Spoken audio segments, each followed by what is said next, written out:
चीज पास्ता खा लो, चीज पास्ता, आओ आओ प्यारे प्यारे बच्चों, आओ स्वादिष्ट चीज पास्ता। जैसे ही गरीब सूरज पास्ता लेकर आया, सभी घरों के बड़े क्या बच्चे सब ललचाए हुए दौड़े दौड़े चले आए। उनमें से एक सुधा थी, उसने मुस्कुराकर पूछा, आज आने में बड़ी देर लगा दी सूरज भैया। मेरा मुन्ना सुबह से आपकी ही बाट जो रहा था। जब से इसकी जुबान पर अपना चीज पास्ता का स्वाद क्या लगा है, बड़ी ही चटोरी जीभ हो गई है इसकी। मुझे चीज पास्ता खाना है, चीज पास्ता खाना है, जल्दी से दो ना। ले ले ले, मेरा मुन्ना को चीज पास्ता खाना है, अच्छा ये लो। सूरज का स्वभाव बहुत ही हंसमुख था। यूं तो उसने अपनी जिंदगी में धन तो नहीं कमाया था, मगर लोगों से प्यार और इज्जत बहुत कमाई थी। मगर ये आज की इस दुनिया का कड़वा सच है। ये दुनिया इज्जत भी उसी को करती है जिसके पास दौलत हो। सूरज के परिवार में बस उसकी बहन अवनी थी, जिसमें सूरज की जान बसती थी। वो बहुत छोटा था जब सिर से माँ बाप का साया भी उठ गया था। ऐसे में सूरज की पढ़ाई लिखाई छूट गई और गुजारे के लिए वो चीज पास्ता बनाकर गली गली में घूमकर बेचा करता। दिन भर पास्ता बेचकर घर लौटते रास्ते में उसने भगवान का धन्यवाद दिया। भगवान की दया से आज तो सारा पास्ता बिक गया, कमाई भी अच्छी हुई है। तभी सूरज हलवाई की दुकान देखकर रुक गया। अवनी को रसमलाई कितनी भाती है, उसके लिए खरीद लेता हूँ, देखेगी तो खुश हो जाएगी। कहो भाई क्या दूं? ये रसमलाई कितने की दी? एक 50 रुपए की पड़ेगी। अच्छा तो फिर 2 दे देना। अपनी बहन की खुशी के लिए सूरज सीधे 100 रुपए की रसमलाई खरीद लेता है, जबकि वो 1-1 रुपए भी कमाने के लिए दिन भर तपती धूप में गली गली घूमता था। जैसे ही वो घर पहुंचा तो अवनी गुस्से से भरी झोपड़ी के बाहर बैठी थी। अरे छोटी, तू घर के बाहर क्यों बैठी है? हवा खाने तो बैठी नहीं होंगी ना भैया। आपने बिजली का बिल नहीं भरा है, इसीलिए लाइट काट दी गई है और घर में एक मोमबत्ती भी नहीं है। पता नहीं कैसे गरीब भाई की बहन हूँ मैं। अवनी का ये कहना सूरज के दिल पर जा लगा। फिर भी उसने मुस्कुराकर कहा, अच्छा ये सब छोड़, ये देख मैं तेरे लिए तेरी मनपसंद रसमलाई लाया हूँ, खा ले मेरे लिए। मुंह खोल मेरी प्यारी बहन। अवनी ने जैसे ही रसमलाई खाई तो गुस्से से उसे थूक दिया। अथू! क्या हुआ बहन, रसमलाई अच्छी नहीं क्या? अरे किस 2 कौड़ी की दुकान से खरीद कर लाए हो ये? डालडे का स्वाद आ रहा है इसमें। जितने करीब तुम हो उतनी ही घटिया तुम्हारी लाई हुई मिठाई। ये कहकर अवनी पैर धमकते अंदर चली गई। यूं तो इस दुनिया में भाई बहन का बंधन सबसे अटूट होता है, मगर अवनी अपने भाई सूरज के स्वभाव से एकदम अलग थी। वो अमीरी भरी जिंदगी जीना चाहती थी। वो अपने कॉलेज में पढ़ने वाले अमीरों की देखा देखी करती, जैसे छोटे कपड़े पहनना, घूमना फिरना। बावजूद इसके सूरज खुद में ही दोष ढूंढता था। वो रात भर झोपड़ी की ओट पर बैठे रोता रहा। मैं अपनी बहन को एक अच्छी जिंदगी नहीं दे सकता। अब से मैं गली गली घूमकर नहीं बल्कि बाजार में चीज पास्ता बेचूंगा और कल बिजली का बिल भर दूंगा सबसे पहले, ताकि मेरी बहन को पढ़ने में तकलीफ ना हो। यूं ही वक्त गुजरता गया। सूरज पूरे दिन बाजार में खड़ा रहता और चीज पास्ता बेचता। थोड़े दिन बाद सूरज अवनी के लिए रिश्ते देखने लगा। उस दिन अवनी गुनगुनाते हुए पर्स टांगे ऊंची सैंडल में घर आई। ला ला ला ला ला ला ला ला।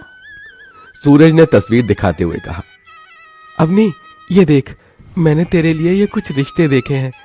ये लड़का गांव के सरकारी स्कूल में मास्टर है और एक ये दूसरा, ये बैंक में चपरासी के पद पर है।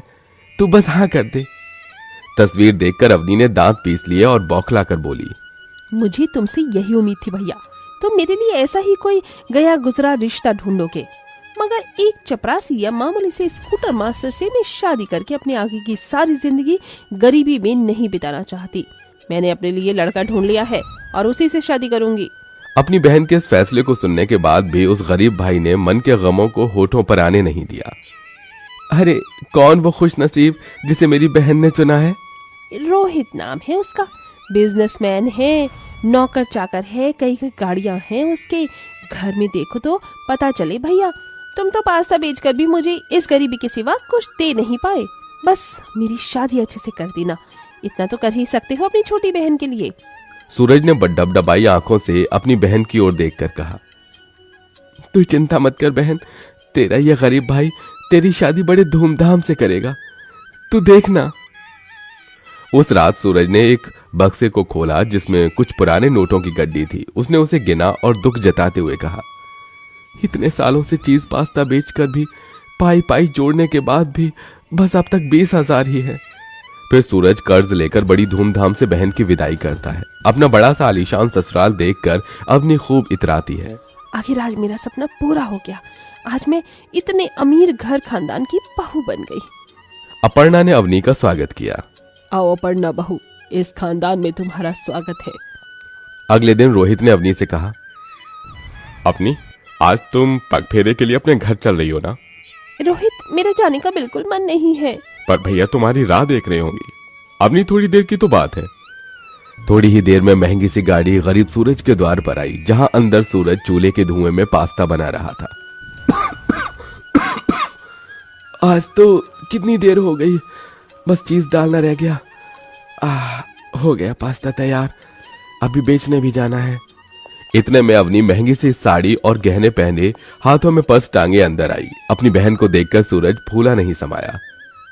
नमस्ते सूरज भैया। अरे खुश रहिए रोहित बाबू।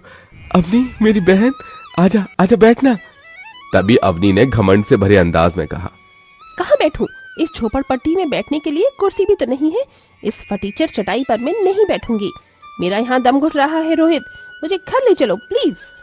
अपनी बहन के हाथों हुए अपमान से उस गरीब भाई का दिल छलनी छलनी हो गया। फिर भी उसने कहा, बहन शादी के बाद पहली बार अपने गरीब भाई के घर आई है, खाकर जा। ये देख, मैंने चीज पास्ता बनाया है। बड़े ही प्यार भरे मन से सूरज ने एक कटोरी में अपना बनाया चीज पास्ता उसकी ओर बढ़ाया, पर अवनी ने मना कर दिया। भैया, अपना ये गरीबों वाला चीज पास्ता तुम ही खाओ। आज तुम्हारी बहन की इतनी हैसियत है कि मैं 5 स्टार और 7 स्टार होटल में खाना खा सकती हूँ। और जब तुम्हारा मन भर जाए ना, तो ये गली गली घूमकर अपना पास्ता बेचने से तो फिर आ जाना मेरे घर। तुम्हें ड्राइवर की नौकरी पर रख लूंगी। चलो रोहित। इस अपमान के बाद सूरज का मन चीत्कार करने लगा। उसकी आंखों से झरझर आंसुओं की बौछार गिरने लगी। आज मुझे मेरी बहन ने ये सबक दिया है कि इस दुनिया में जिसके पास पैसा है उसी की इज्जत है। अब मैं भी अमीर बनूंगा। अपनी अमीर बहन के हाथ हुए अपमान को सूरज भूल नहीं सका और उसने खुद को मेहनत की भट्टी में झोंक दिया। वो कड़ी मेहनत करके एक सवेरे चीज पास्ता बेचने निकला। चीज पास्ता खा लो, चीज पास्ता, गर्मा गर्म स्वादिष्ट चीज पास्ता। अरे भाई एक प्लेट चीज पास्ता देना।